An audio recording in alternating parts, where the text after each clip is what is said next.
Chào cô bác, anh chị em và các bạn. Cà tím nấu được rất nhiều món ăn. Hôm nay mình khuyên làm một món chay ngon. Món này mình có thể ăn với cơm hoặc là ăn với bún. Thấy món này ngon chưa nè?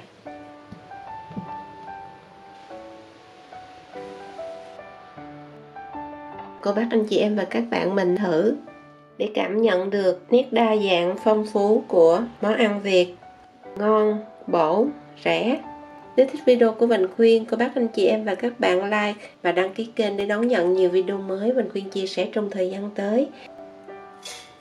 Nếu ăn với bún thì trụng bún khô hoặc là làm bún tươi. Mình sẽ đi nấu một bình nước sôi. Trong lúc nấu nước sôi thì mình giới thiệu với anh chị em và các bạn 2 trái cà tím, một trái dài, một trái ngắn. Và hôm nay mình sẽ chọn cái trái cà dài này. Mình có các cái loại rau thơm như là ngò, quế, rồi giá nè, dưa leo nữa nè, vài cọng hành lá để mình làm mỡ hành. Nguyên liệu mình khuyên để bên dưới video trong phần mô tả, anh chị em và các bạn cũng có thể xem ở đó để chuẩn bị. Và đừng quên xà lách nữa nè.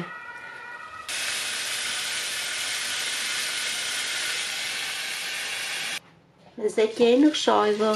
Mình nấu một cái bình nước chế vô, chứ mình đừng có nấu cái nồi này lên bếp thì bún nó sẽ bị nhão. Nhớ chế cho ngập nước luôn. Rồi mình mới đảo một cái. Sau đó đậy nắp kín lại và chờ mềm. Mình sẽ để khoảng 12 phút. Mình lấy một cái nồi chế nước vô, lấy cái vỉ hoặc là mình cho lên cái xửng hấp cũng được nữa. Cà mình cho vô hấp, hoặc là cái này gọi là chưng cách thủy. Tùy theo kích cỡ trái cà thì thời gian chín sẽ khác nhau. Đây là trái cà 530g. Mình để khoảng 15 phút. Ban đầu thì mình để lửa lớn lên cho nó sôi. Sau đó hạ lửa nhỏ nhỏ xuống không thôi nó văng nè. Anh chị em và các bạn sắp xếp thời gian làm giống như mình khuyên các bước thì mình làm rất nhanh. Chứ mình không nên là đi sơ chế xong một hồi thì lúc đó phải tốn thời gian đợi thiệt là lâu. Rồi mình sẽ quay cho rau khô. Món này mình sẽ ăn với lại dưa leo bằm nhỏ. Lúc mình nhỏ má mình dạy mình bằm vậy đó.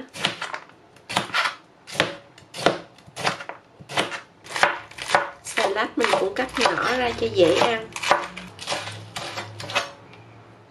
Cắt hành lá để làm mỡ hành. Và món này có thêm đậu phộng rang vàng giả dập nữa cho nó ngon. Và tùy theo kích cỡ sợi bún thì sẽ có thời gian trộn khác nhau. Đây là sợi bún lớn, mình khuyên trộn 12 phút. Kiểm tra, mình thấy mềm, đổ ra rổ. Rồi mình rửa qua nước lạnh. Sau đó lấy nước sôi dội lên. Rồi xóc đều là mình có bún tươi. Mình chia ra thành từng phần. Mỗi phần là một tô. Mình làm cách này là cái màu tím nó mọng mơ luôn. Và mình khuyên đã hấp 15 phút. Rồi kiểm tra thấy nó mềm mềm rồi. Mình cho ra cái thớt. Rồi mình chẻ đôi nó ra. Nóng quá. Nhớ đừng chẻ đứt nha anh chị em và các bạn.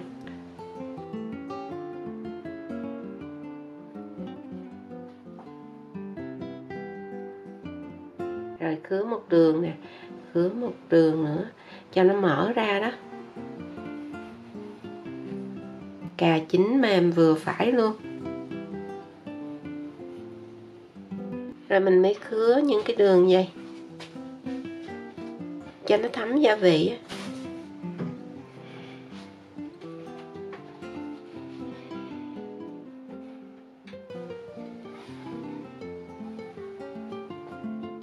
Sau đó mình cắt đôi ra. Mình cắt tư.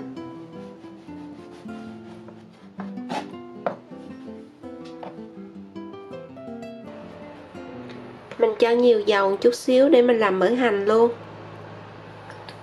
Mình cho một chút xí muối để giúp cho hành có vị, đồng thời giữ được màu xanh. Mình cho hành vô xong rồi đảo nhanh qua. sau đó vớt ra, chừa cái dâu lại.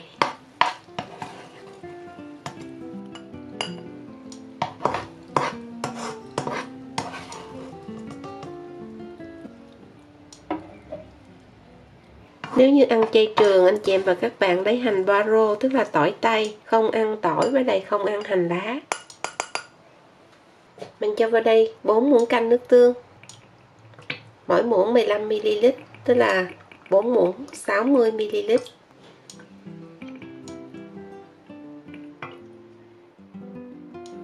Hai muỗng canh đường, mỗi muỗng 17g. Giấm rượu hoặc là giấm trắng đều được, 1 muỗng canh 15ml. Sau đó mình nấu chung với lại 4 muỗng canh nước.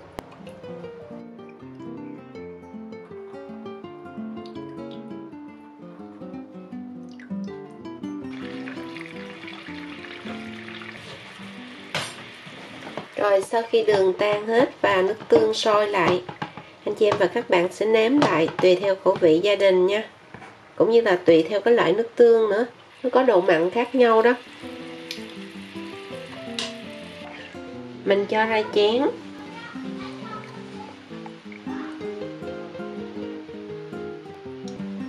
Chừa lại trong chảo là 100ml. Mình mở lửa lên và cho cà tím vô. Úp cái mặt này xuống trước.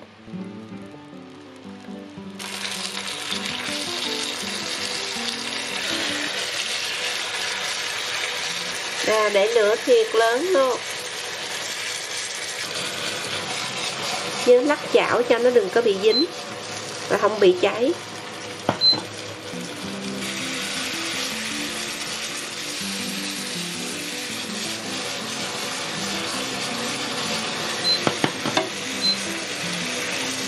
Mình sẽ nấu cho đến khi gần cạn. Và lật lại. Cái mặt bên đây luôn.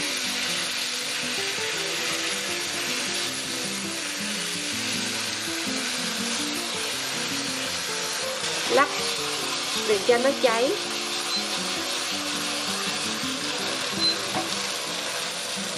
Và chờ chính khi nó nâu rám lên, anh chị em và các bạn lật lại bên đây. Và lúc này cũng có thể hạ xuống lửa trung bình, không thôi nó dễ bị cháy.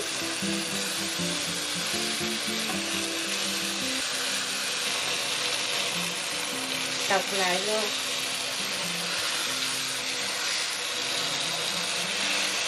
Và chờ chính khi nào mặt bên dưới rám thì lúc đó mình đã xong.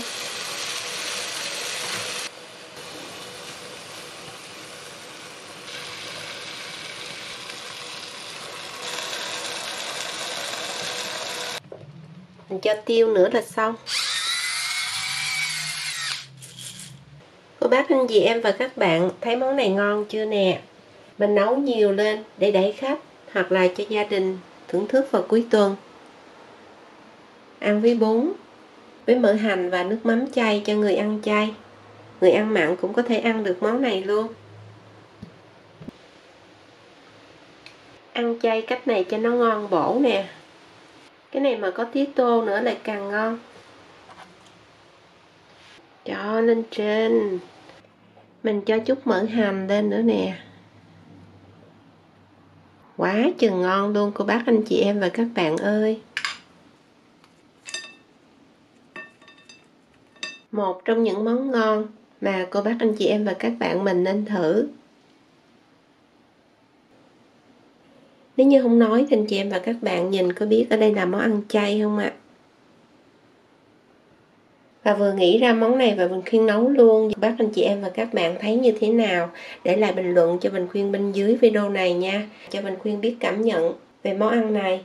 Bình Khuyên chân thành cảm ơn cô bác anh chị em và các bạn đã xem hết video. Và mến chúc nhà luôn được nhiều sức khỏe, bình an, hạnh phúc. Có nhiều món chay ngon, bổ, rẻ. Bây giờ xin chào tạm biệt và hẹn gặp lại.